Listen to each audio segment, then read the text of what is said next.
ओम गंग गणपते नमो नमः। संक्षिप्त शिव पुराण वायु संहिता उत्तरखंड अध्याय 11 वर्णाश्रम धर्म तथा नारी धर्म का वर्णन। शिव के भजन चिंतन एवं ज्ञान की महत्ता का प्रतिपादन। महादेव जी कहते हैं, देवेश्वरी, अब मैं अधिकारी विद्वान और श्रेष्ठ ब्राह्मण भक्तों के लिए संक्षेप में ब्रह्म धर्म का वर्णन करता हूँ। तीनों काल स्नान, अग्निहोत्र, विधिवत शिवलिंग पूजन, दान, ईश्वर प्रेम सदा और सर्वत्र दया, सत्य भाषण, संतोष, आस्तिकता, किसी भी जीव का हिंसा न करना, लज्जा, श्रद्धा, अध्ययन, योग, निरंतर अध्यापन, व्याख्यान, ब्रह्मचर्य, उपदेश श्रवण, तपस्या, समाज, शौच, शिखा धारण, यज्ञोपवीत धारण, पगड़ी धारण करना, दुपट्टा धारण करना, निश्चित वस्तुओं का सेवन न करना, रुद्राक्ष का माला पहनना, प्रत्येक पर्व में विशेषतः चतुर्दशी के शिव की पूजा करना, ब्रह्मकुर्च का पान, प्रत्येक मार्च में ब्रह्मकुर्च से विधिवर्क मुझे नहलाकर मेरे विशेष रूप से पूजन करना, संपूर्ण क्रियांत का त्याग, श्राद्धांत का परित्याग, बासी अंत तथा विशेषता या कुल्ली या बोरो ध्यान का त्याग, मद और मद के गंध के त्याग, शिव को निवेदित चंडिकेश्वर के भाग के नैवेद्य का त्याग, ये सभी वर्णों के सामान्य धर्म है। ब्राह्मणों के लिए विशेष धर्म में यह है क्षमा, शांति, संतोष, सत्य, अस्थय मतलब चोरी न करना, ब्रह्मचर्य, शिव ज्ञान, वैराग्य, भस्म सेवन और सब प्रकार के आसक्तियों से निर्वृत्ति। इन 10 धर्म को ब्राह्मण को विशेष धर्म क्या कहा गया। अब जोगियों के लक्षण बताए जाते हैं। दिन में भिक्षांत भोजन उनका विशेष धर्म है। यह वानप्रस्थ आश्रम वालों के लिए भी उनके सामान्य अभीष्ट है। इन सबको ब्रह्मचारियों को रात को भोजन नहीं करना चाहिए।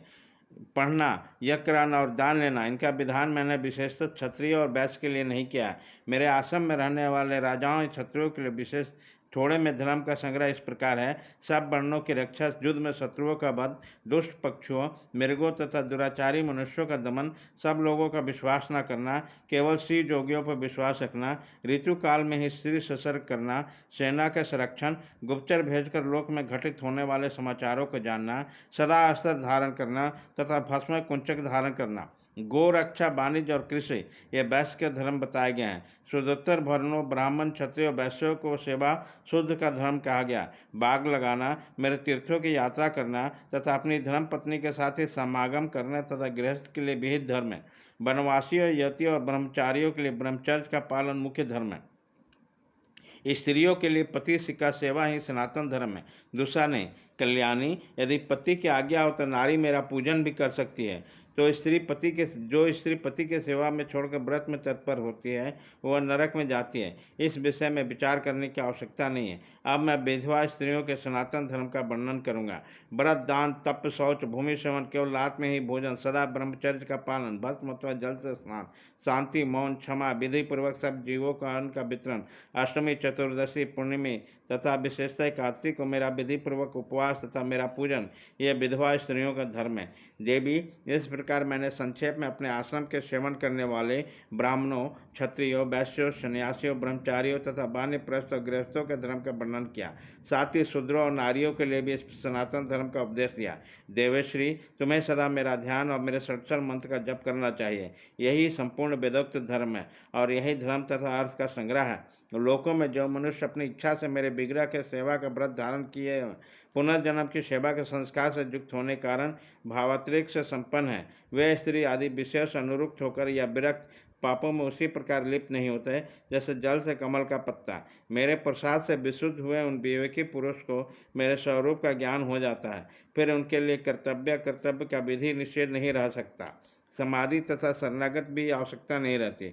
जैसे मेरे लिए कोई विधि निषेध नहीं है वैसे उनके लिए भी नहीं है। परिपूर्ण होने के कारण मेरे लिए कुछ साध्य नहीं है। उसी प्रकार उन कृत्य ज्ञान योगियों के लिए भी कोई कर्तव्य नहीं रह जा सकता।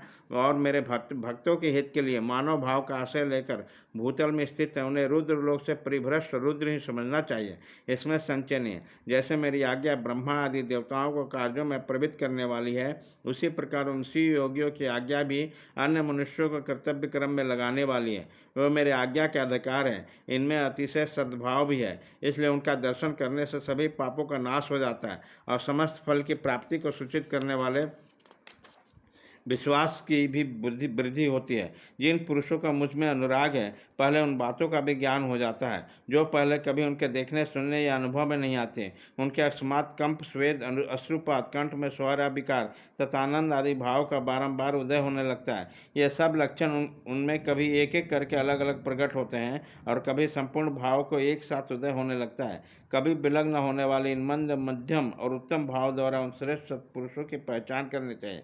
जैसे जब लोहा आग में तपकर लाल हो जाता है तब केवल लोहा नहीं रह जाता, उसी तरह मेरा सान्निध्य प्राप्त होने से केवल मनुष्य नहीं रह सकते, मेरा स्वरूप हो जाते हैं। हाथ पैर आदि के सामर्थ्य से मानव शरीर धारण करने पर भी वो वास्तव में रुद्र हैं। उन्हें प्राकृतिक मनुष्य समझकर विद्वान पुरुष उनकी अवहेलना न करे। जो मूढ़ चरित्र मानव उनके प्रति अवहेलना करते हैं, वो अपनी आयु, लक्ष्मी, कुल और शील को त्याग कर नरक में गिरते हैं। अथवा बहुत कहने से क्या लाभ। जिस किसी को भी उपाय मुझ में चित्त लगाना कल्याण की प्राप्ति का एकमात्र साधन है।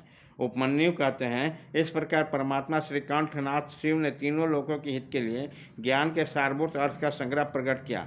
संपूर्ण वेद, शास्त्र, इतिहास, पुराण और विद्या इस विज्ञान संग्रह की विस्तृत व्याख्याएं हैं। ज्ञान, ज्ञेय, अनुष्ठेय, अधिकार, साधन और साध्य, इन 6 अर्थों का संक्षिप्त संग्रह बताया गया। श्री कृष्ण जो शिव और सेवा संबंधी ज्ञान मृत से तृप्त हैं और उन्हीं के भक्ति से संपन्न हैं, उनके लिए बाहर भीतर कुछ भी कर्तव्य शेष नहीं है। इसलिए क्रमशः बाह्य और अभ्यंतर कर्म को त्याग कर ज्ञान से ज्ञेय का साक्षात्कार करके फिर उन साधनभूत ज्ञान को भी त्याग दें। यदि चित्त शिव में एकाग्र नहीं है तो कर्म करने से क्या लाभ, और यदि चित्त एकाग्र हैं तो कर्म करने की आवश्यकता क्या है। अतः बाहर और भीतर का कर्म करके या न करके जिस किसी भी उपाय से भगवान शिव में चित्त लगाए, जिनका चित्त भगवान शिव में लगा है उनकी बुद्धि सुस्थिर है। ऐसे सत्पुरुषों के इहलोक और परलोक में भी सर्वत्र परमानंद की प्राप्ति होती है। यहाँ ओम नमः शिवाय इस मंत्र से सब सिद्धियाँ सुलभ होती है। अतः प्रावर, विभूति, उत्तम, मध्यम, ऐश्वर्य की प्राप्ति के लिए इस मंत्र का ज्ञान प्राप्त करना चाहिए। अध्याय 11 खत्म।